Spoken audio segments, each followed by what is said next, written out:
one day and threatened played to throw for the me. Jets. Oh, that's right. Went played for the Jets. He was playing Evel Knievel, and they were playing for a lot of money. He had a wedge. I'm telling you, he could hit a wedge on a hard green this high and pull it back with his wedge. But you know what he did is he took a chisel, a real wide chisel, and he put the wedge in a vise. Yeah. And he'd take the chisel and he'd hit it. And he'd hit it in the groove until it stuck, right?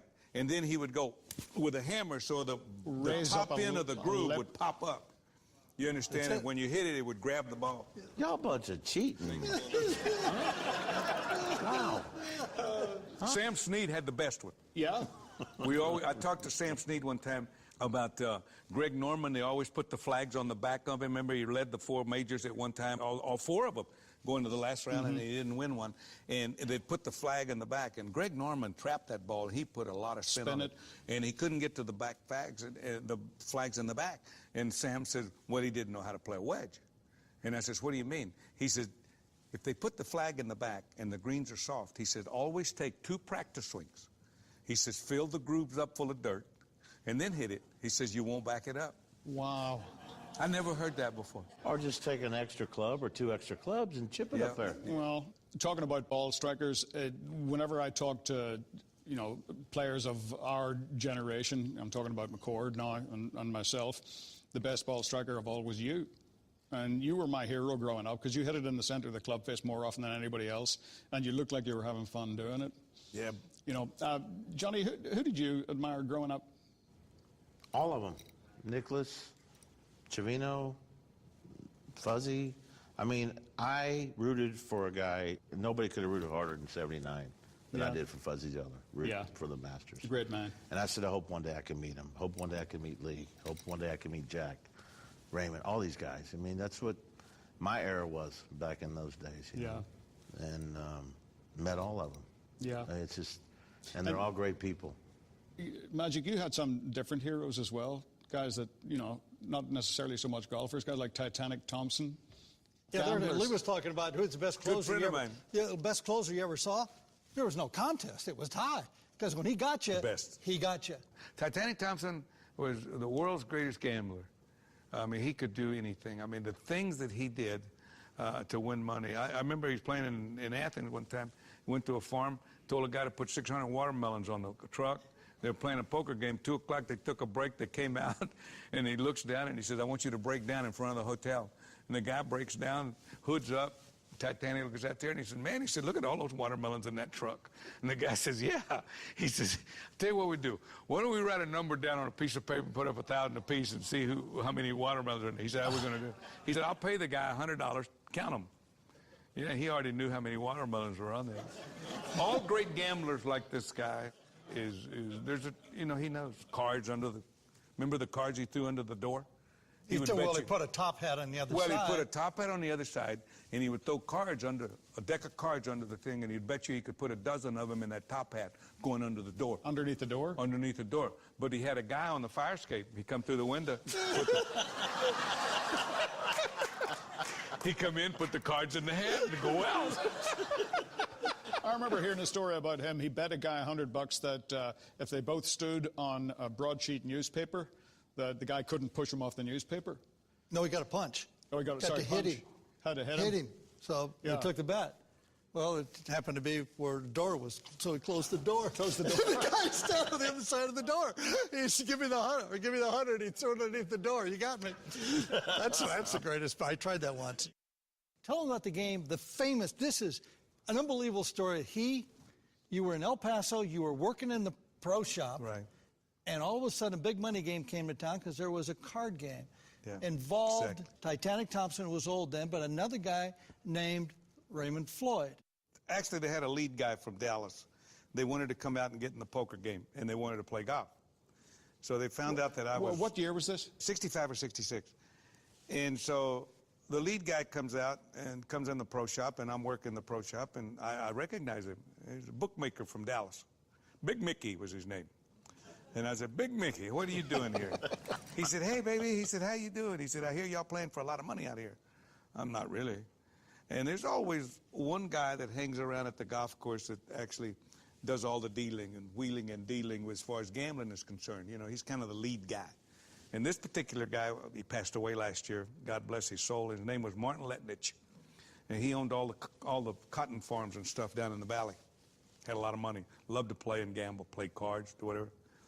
And they said, you know, we hear you playing for a lot of money. He says, if we bring a pro in here, he said, do you think they'd bet on you? I said, I don't know. He's standing right over there. You go ask him. So he goes over and asks Martin Letnich. Martin says, bring him on, baby. I had no idea who was coming. So I was back in the locker room one day, and I heard this. We had caliche in the rocks in the driveway, so you could hear when a car came in. And I looked out the window, and there's a brand new Cadillac. 4 guys get out of it. Raymond gets out, and he's got these gorgeous slacks on, alligator shoes, and he's got a Wilson bag. And it must weigh 300 pounds. And I picked it up. I went out there and got the bag.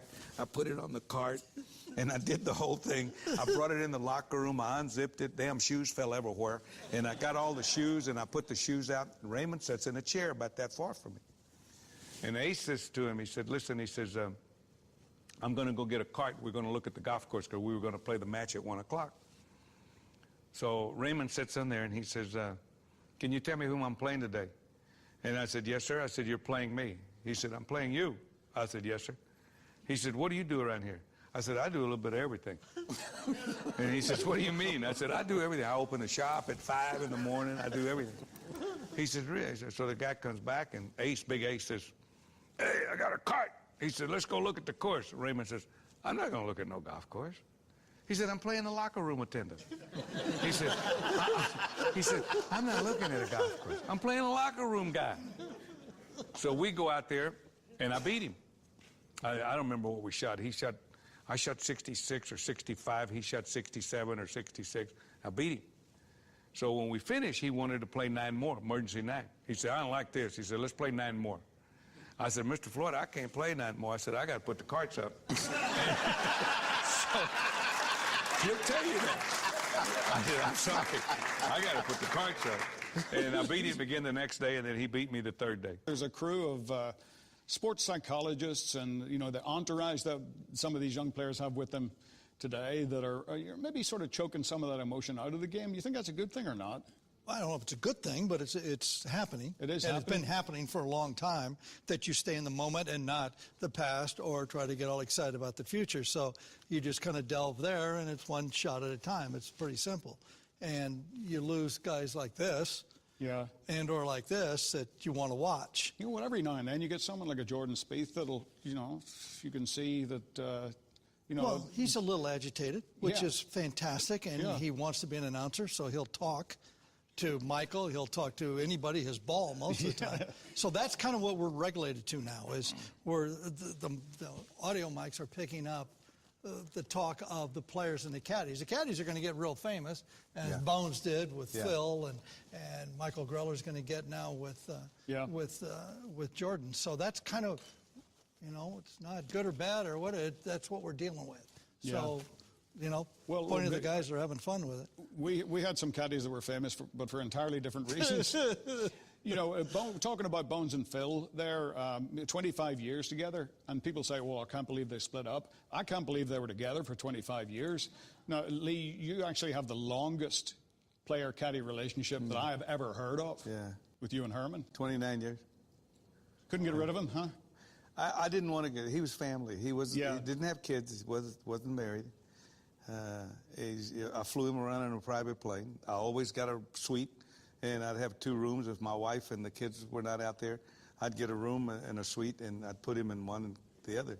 And I knew he was eating cookies and stuff because he weighed 370. And so I put him, he got ill one year, and I put him at Duke and sent him down to the fat farm and got him back at a very good weight. I got him from 370 to, I think, 240. 242 when he came back. He lost Corey Pavin? Yeah, I couldn't. I didn't recognize him. And I remember we were playing in a tournament one year, and we were staying at this little hotel, and we had the 2 rooms, and I knew he was sneaking stuff. So I said, Herman, I said, I'd love to have a Coke. I get it, baby. I get it, baby. And he put his clothes on. He said, I'll go downstairs and get you a Coke. I said, okay. I'd run in the room and start opening up the drawers, and sure enough, there's a 4-row of Oreo cookies in this drawer. So I'd take them, and at night I'd eat half of them, and I'd throw the other half away. And he'd come back in the morning, and he'd look at me, and he'd be looking, and he'd look at me. He said, you're a mean man, Lee. He said, you're a mean man. I took his cookies, but I love this guy. Yeah, but he knew you. That's the thing. Yes. He knew could you. tell by the Yes. steps. Yeah. You know, and I remember one time I was in the middle of the fairway, and he gives me the yardages, and I pull out a 7-iron, and he says, "What are you going to do with that?" I said, "What do you mean, what am I going to do with that?" He said, "Lee, it's an 8-iron." I said, "Herman, I'm going to cut this 7 in there." He said, "There ain't no tree in front of you, fool." He said, "Hit this 8-iron." That's great. 29 years of that. Yeah, there were so many stories with him. I remember the NFL tournament. We come to 18, and I've got Raymond by 2 shots. And I told him, I said, I'm going to outdrive him here. I said, I'm going to break his heart. I'm going to outdrive him here. Well, Raymond doesn't go for 18 at Upper Montclair. It's a par 5. And so Raymond lays up. I pull the cover off the 3-wood. And Herman doesn't move the bag. I mean, he won't move the bag. And he's looking at the trees. He's looking in the trees over here. And I'm over here. And you know how they take. And I look over him and I said, "What's the problem?" He goes and he goes, "Lee. He said, "Have you gone crazy?" I said, "What do you mean?" He said, "The man, you got a 2-shot lead." He said, "The man has laid up, and you're going to go with a 3-wood, push it in that pond, make 6, he's going to make 4, and we're playing this hole again." There's nothing like being positive. So I laid up with a 4-iron and made 5, and Raymond made 4, and I beat him by a shot. There's so much advice out there these days from so many different, standpoints. The psychology one has always interested me.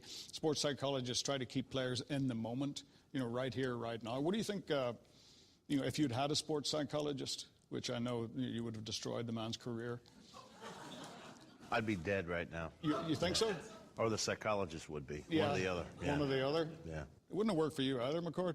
No, I have a problem with ADD. Yeah, so it's not. Yeah. I can't. No. I got a problem with people telling you all the time, how do you feel? Yeah.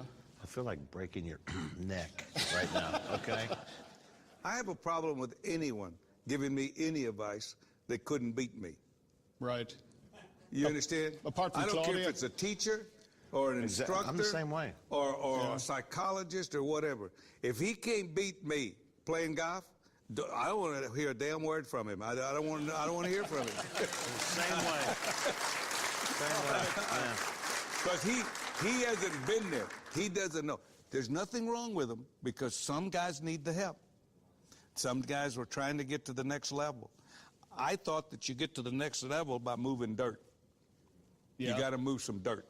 Yeah. And the more dirt you move, the higher you can climb. You don't move any dirt, you're not going to beat anybody. I mean, Tiger, see, I never could figure Tiger with all the instructors. I never could because he was the most talented player I had ever seen, winning 6 tournaments in a row, winning tournaments, U.S. Opens by 12 shots. With a broken leg? With a broken leg. I mean, you would think that you want to, once you get so good that you beat everyone, just maintain. You don't want to get any better. You're already beating everybody. Yeah, You by understand? 15. Yeah. So what he did is he kept looking for perfection, maybe, and he found disaster. And this is what happens to you. You keep looking for it, you'll find it. Players don't lose their temper anymore. Maybe. Well, yeah. Every now and then. But what's the worst temper tantrum you ever saw on the golf course? Man, I saw one of the great ones of all time, Rocky Thompson. Rocky? You remember Rocky? Oh, yeah. Rocky spun his hair, remember? And, Yeah. And it didn't have any hair on top, but he grew it down, literally. I saw it one day. He grew it down to his belt. Yeah. And he would stack it, and he used a whole can of hairspray. So he's Must have been working on a hinge? He's working with O'Grady and I. Anyway, qualifying, New Orleans. And, trunk slammers were there. It's, 1974 or something. And you go in, and the deal was, okay, I shot 73 today. I didn't make it. Now I got nothing to do. Literally open the trunk and throw it in. And the moment you slam the trunk, now you sit around going, what the hell am I going to do now? All of a sudden, Rocky Thompson had a big old red Cadillac. That's right. I always drove a Cadillac. Bingo. Big old red Cadillac. So he gets there, opens the trunk. Then all of a sudden, he takes out of the clubs, he takes a 7-iron. And now we're all kind of, what the hell is he going to do here?